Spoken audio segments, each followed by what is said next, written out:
ويديم الرضا حتى لا تنفرد فتقول ما يغضب الله ورسوله أو تفعل ما يغضب الله ورسوله.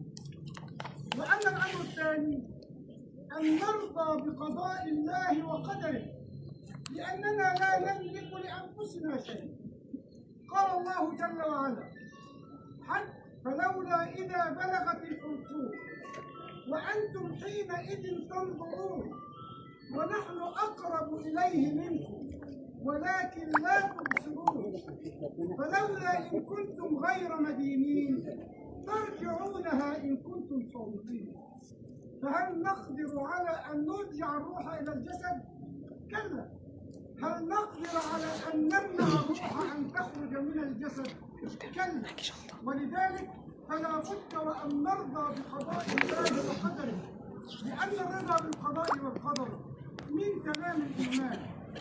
ابن الشاب الصغير زياد الآن بين يدي الله عز وجل، والله جل وعلا لطيف بعباده، وهو أرحم وأرأف من الأم بولدها. أسأل الله أن يتقبله في الصلاة، آمين، وأن يجعل قبره عليه نورا إذا كان قد بلغ سن الرشد فيعامل معاملة الرجال.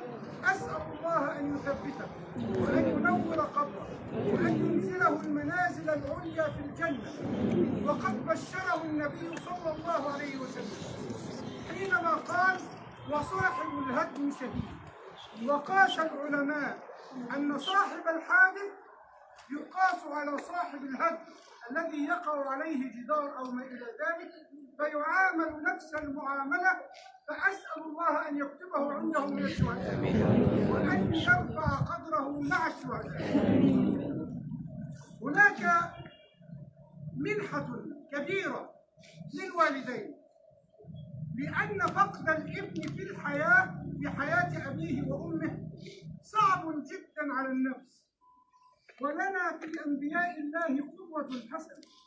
هذا نبي الله إبراهيم حينما رزقه الله بإسماعيل وكبر وبلغ معه السعي وأصبح شابا يافعا أمره الله بذبح، فانصاع الأمر ورضي بقضاء الله إلى أن نجاه الله وفداه. وهذا نبينا المصطفى صلى الله عليه وسلم، وهو خير خلق الله، ابتلي بأن مات 6 من أبنائه في حياته، 3 أطفال صغار في عمر الظهور و3 فتيات شابات بعد أن تزوجت. وما كان نبينا صلى الله عليه وسلم الذي هو أسوة وقدوة لنا ما كان يزيد على أن يقول: إن العين لتدمع وإن القلب ليحزن وإنا لفراقك يا فلان أو فلانة لمحزونون ولا نقول إلا ما يرضي ربنا إنا لله وإنا إليه راجعون. فما أعظم أن ترضى عن الله عز وجل. يقول الله تبارك وتعالى: رضي الله عنهم ورضوا عنه. رضي عنهم بأعمالهم ورضاهم بأقدار الله عز وجل، ورضوا عنه بأنهم تقبلوا كل ما قدر الله عز وجل بنفس طيبة وبرضا عن الله عز وجل، وقالوا: إنا لله وإنا إليه راجعون. رضينا يا ربنا رضينا يا ربنا رضينا يا ربنا. ولأن الأمر شديد على الأب والأم فإن الله جل وعلا أهداهما هدية عظيمة حينما يسأل سبحانه وتعالى ملائكة الموت: أقبضتم ولد عبدي؟ فيقولون: نعم. فيقول: أقبضتم ثمرة فؤاده؟ فيقولون: نعم. فيقول الله جل وعلا: وماذا قال عبدي للأب والأم؟ فيقولون: حمدك واسترجع.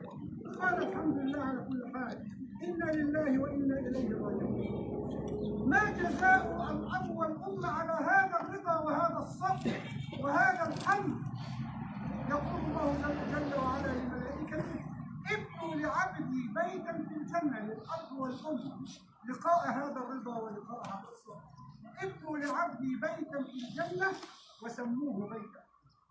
ولما كان النبي صلى الله عليه وسلم يمشي بين المقابر فإذا بامرأة تبكي وتصرخ على ابن مات له، فقال لها يا أمة الله اتق الله واصبري، فقالت إليك عني فإنك لم تصب بقصاري ولم تكن تعرف أنه النبي صلى الله عليه وسلم، فتركها وغاب. فقال لها الناس إنه النبي صلى الله عليه وسلم، فأسرعت خلفه تعتذر منه وتترجاه أن يعتذر لها وأن يتقبل عذرها، فقال القولة الشهيرة التي يجب أن نضعها في آذاننا وعقولنا وقلوبنا لأننا كلنا معرضون أن يحدث معنا هذا الأمر. قال لها يا أمة الله إنما الصبر عند الصدمة الأولى ترضى وتقول إنا لله وإنا إليه راجعون يا رب. هذا هو الصبر، وهذا النازيات حكاه الله عز وجل بهذه الشهادة. وكذلك حينما قال النبي صلى الله عليه وسلم ما من مسلم يموت فيصلي عليه من الناس يبلغون 100 يشفعون له إلا شفعهم الله فيه كان المسجد كان ما شاء الله آلاف الناس ساقهم الله إليه ليدعو لهم ولوالديه، فأسأل الله أن يتقبل دعاءنا وشفاعتنا لهم اللهم. ولكن يا لا حول ولا قوة إلا بالله وإنا لله وإنا إليه راجعون. يومين ثلاثة شيعنا ابنا في مثل هذا، واليوم نشيع ابنا في مثل هذا العمر، ورسالة لنا جميعا من الممكن أن يكون أي واحد منا مكان طبعا كل مشاهدينا ومتابعينا اللي ما يعرفوش ايه الواقعة اللي احنا فيها دي، جنازة الطفل زياد، الطفل البريء لا حول لي ولا قوة. الولد كان نازل مع أصدقائه عادي جدا، وكان احنا عندنا في بورسعيد في بين المعديات منطقة بنقعد فيها على الكراسي. الطفل كان قاعد لا حول لي ولا قوة، وأول حصل خلل في سير إحدى المعديات، وده يعني حدث عرضي، ونزلت البوابة على الطفل وتوفى في الحال. طبعا الأم والأب في حالة لا يرسلها، يعني يا ريت كل معنا بس يدعو لأهله بالصبر والأم بالصبر. ابنها خرج عشان يغير جو، رجع جثمان. مشهد من المشاهد المؤلمة جدا، حادث والكل أجل كتاب، ولكن المشهد صعب إنه ابنها ينزل يرجع لها في كفنه. ولا حول ولا قوة إلا بالله العلي العظيم. الطفل زياد عنده 13 عام من محافظة بورسعيد، كان قاعد مستني أصحابه بين مرسى المعديات. وفاته المنية عقب الخلل اللي حصل في إحدى المعديات ونزول بوابة المعدية عليه، وتوفى في الحال. لا حول ولا قوة إلا بالله، إنا لله وإنا إليه راجعون. يرجو العفو يأتيه ولو نملك عمرنا كنا إليه نهديه، لكن حانت منيته فنبقى أمر باريه فنستودع زياد عندك فبالإحسان جازيه، واجعل قبره نورا وثبته ونجيه، وعند الحوض وقفه بيد النبي اسقيه، بالحور العين زوجه في الجنة اللهم آمين يا رب العالمين، وبالحرير اكسيه اللهم اجعل سكنه الجنة وبالفردوس هديه اللهم آمين اللهم آمين اللهم آمين. انتهت وأغلق القبر على هذا الابن الصغير. إن كان هذا الابن الصغير قد بلغ سن الرشد الدعاء له بالمغفرة والرحمة والكمال والجنة، وإن كان لم يبلغ فالدعاء لوالديه أيضا بالمغفرة والرحمة والجنة. من باب الاحتياط ندعو لزياد وندعو لوالديه أن يرزقهم الله الصبر الجميل على هذا الأمر وعلى هذا الصراط. أرجو من الله عز وجل أن يتقبل دعاءنا جميعا، أخلصوا لهم في الدعاء من قلوب، وجزاكم الله.